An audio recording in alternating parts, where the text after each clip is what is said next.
Il y a de nombreux mystères célèbres du Moyen-Âge qui nous ont laissé deviner, comme le sort du roi Édouard II et des princes dans la tour, ou la signification du manuscrit de Voynich. Le Moyen-Âge est souvent appelé l'âge des ténèbres car le manque d'informations signifie que nous en savons moins que sur d'autres périodes historiques.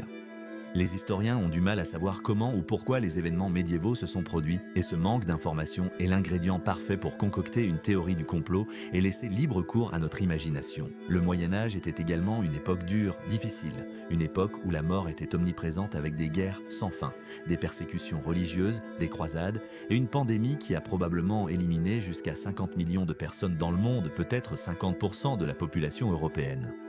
En Europe, l'Église influençait tout, et lorsque des événements se produisaient, les gens avaient souvent tendance à les exagérer pour leur donner un but mystique ou divin. Certains mystères médiévaux ne seront peut-être jamais résolus car des matériaux ont été perdus avec le temps ou un site archéologique a été détruit. Le manque de réponses rend ces mystères d'autant plus intrigants. Aujourd'hui, nous vous emmenons dans un voyage vers le Moyen-Âge pour découvrir des énigmes qui ont déconcerté les curieux pendant des siècles. Bienvenue à la folie médiévale.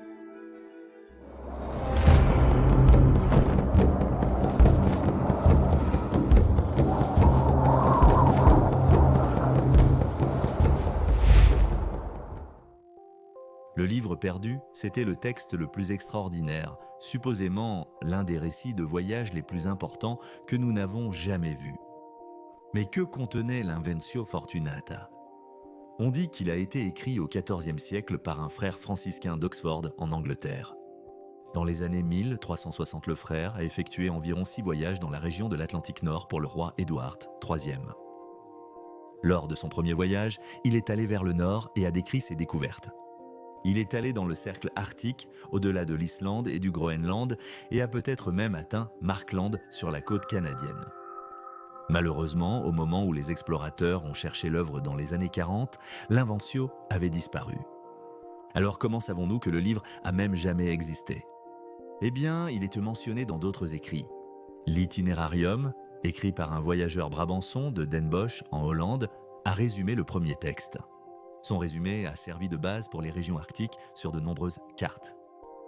Malheureusement, l'Interarium a également disparu, mais pas avant que le cartographe, Gerald Mercator, n'en copie une partie dans une lettre et ne l'envoie à John Dee, le magicien anglais et courtisan de la reine Élisabeth I. Dee a perdu la lettre mais en avait copié des parties dans son cahier. Le bâtiment a failli être détruit suite à un incendie qui l'a endommagé. Les notes sont un mélange déroutant de latin, d'anglais et de néerlandais, et il est difficile de savoir quelle était la substance du texte original, et l'Inventio Fortuana reste l'un des livres médiévaux perdus les plus mystérieux.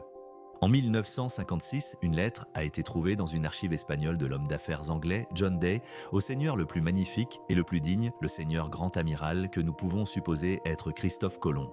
La lettre, datée de décembre 1497 ou janvier 1498, se lit en partie « Votre serviteur, monseigneur, m'a apporté votre lettre ». Je ne trouve pas le livre Inventio Fortunata et je suis très désolé de ne pas le trouver car je voulais beaucoup vous servir. Je vous envoie l'autre livre de Marco Polo et une copie de La Terre qui a été trouvée par John Cabot. Ce qui nous mène habilement à notre prochain mystère. Qu'est-il arrivé à John Cabot ? Cabot est né vers 1450 à Gênes, en Italie. Ayant lu les voyages de Marco Polo et les fabuleuses villes chinoises décrites dans ses écrits, Cabot a décidé de les voir par lui-même en voyageant vers l'ouest à travers l'Atlantique. Comme Colomb, Cabot a eu du mal à trouver des sponsors pour son expédition. N'ayant pas réussi en Europe, il a emmené sa famille en Angleterre pour tenter sa chance. Après les voyages fructueux de Colomb vers les Amériques, quand il était sûr d'avoir atteint l'Extrême-Orient en 1496, Cabot a reçu le soutien du roi Henri VII pour, je cite, « autorité libre ». Faculté et pouvoir de naviguer vers toutes les parties, régions et côtes de la mer orientale, occidentale et septentrionale, sous nos bannières, drapeaux et enseignes, avec 5 navires ou vaisseaux et avec autant de marins et d'hommes qu'ils souhaitent emmener avec eux. Dans les 10 navires, pour découvrir et enquêter sur toutes les îles, pays, régions ou provinces des païens. Et infidèles dans quelques parties du monde placé, qui avant ce temps étaient inconnus de tous les chrétiens. Tout le monde croyait qu'il y avait des épices, des soies, de l'or et des bijoux en Cathay, en Kapangu, Chine et Japon, et que cela ferait de l'Angleterre l'un des plus grands centres commerciaux du monde pour les marchandises de l'Est, si l'Asie était où Cabot pensait qu'elle était. Le Matthew a quitté Bristol en 1497 avec un équipage de 18 personnes. Ils ont trouvé la terre après un mois et l'ont revendiqué au nom de Henry Tudor. C'était en fait l'un des caps du nord de Terre-Neuve, bien que Cabot ait été récompensé par la somme de 10 livres pour avoir trouvé une nouvelle île au large de la Chine. En 1498, Henry a envoyé Cabot voyager plus à l'ouest dans l'espoir de découvrir le Japon. Cette fois, il y avait 5 navires avec 300 hommes. Ce qui est arrivé à John Cabot après cela est toujours inconnu, bien qu'un de ses équipages soit enregistré comme vivant à Londres en 1501. Cabot est-il mort en mer? S'est-il installé en Amérique du Nord? Un historien croit qu'il est revenu d'un voyage réussi et est mort en Angleterre. Sébastien, le fils de Cabot, est aussi devenu explorateur. En 1528, il a navigué de l'Amérique du Sud à l'Espagne en répétant le voyage de Ferdinand Magellan autour du monde. La tombe perdue. Gengis Khan a uni les tribus mongoles pour devenir l'un des leaders les plus redoutés du Moyen-Âge. Il a fondé le plus grand État interconnecté de l'histoire du monde qu'il a réalisé par une conquête brutale. En 1227, le grand Khan est mort. Alors que l'armée réprimait une révolte pour garder sa mort secrète, les héritiers de Khan ont massacré tous ceux qui ont aperçu son cortège funèbre lors de son voyage vers Karakoram, capitale de l'Empire mongol. Khan doit être enterré sans aucune marque. Une légende racontée par Marco Polo affirme que les 2000 esclaves qui ont assisté à ses funérailles ont été massacrés par les soldats envoyés pour les garder. Ces soldats ont à leur tour été tués par un autre groupe qui a massacré toute personne croisant leur chemin, juste comme un moyen de cacher où Gengis Khan a été enterré. Lorsqu'ils ont atteint la destination finale, ils ont pris leur propre vie. D'autres légendes affirment qu'une rivière a été détournée sur son corps pour le rendre introuvable, ou que des arbres ont été plantés sur le site. Une chronique prétend que son cercueil était vide lorsqu'il est arrivé en Mongolie, et une autre que seule sa chemise, sa tente et ses bottes ont été enterrés. Les recherches modernes suggèrent que le lieu d'enterrement se trouve quelque part près de la montagne sacrée mongole Burkhan Khaldun, où Khan allait souvent prier le dieu du ciel Tengri. Malgré les expéditions pour trouver la tombe, certaines aussi récentes que 2015, son emplacement reste toujours inconnu. Le calife perdu.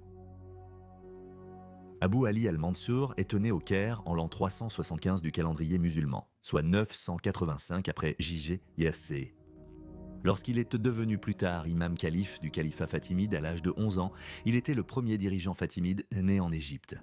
Selon le Journal of Near Eastern Studies, il a été noté qu'Al-Hakim avait un, je cite, caractère excentrique, les incohérences et les changements radicaux dans sa conduite et ses politiques, l'austérité extrême de sa vie personnelle, la cruauté vindicative et sanguinaire de ses relations avec les plus hauts fonctionnaires de son gouvernement, couplée à une obsession de supprimer tous les signes de corruption et d'immoralité dans la vie publique, sa tentative d'annihilation des chrétiens et son appel à la destruction systématique de tous les lieux saints chrétiens.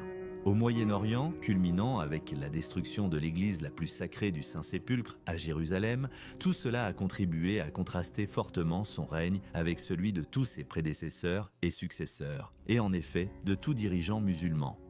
Il avait des idées extrêmes, interdisant à un moment donné aux femmes de quitter leur maison et ordonnant aux cordonniers d'arrêter de fabriquer des chaussures pour hommes pour elles. Il a interdit l'alcool, les échecs et même certains aliments de base égyptiens. Mais Al-Hakim a également fondé la Maison de la Connaissance à Le Caire et était un grand mécène des scientifiques et des astronomes. Selon l'historien Paul Walker, le calife était également le souverain suprême idéal dont chaque action était juste et vertueuse et dont les adeptes lui sont restés fidèles jusqu'à la fin. Parce que personne n'était sûr de quelle version d'Al-Hakim ils allaient obtenir, on le surnommait le calife fou. Son médecin l'a diagnostiqué avec mélancolie. Et si c'est vrai qu'il souffrait d'une forme de maladie mentale, alors cela pourrait expliquer son imprévisibilité.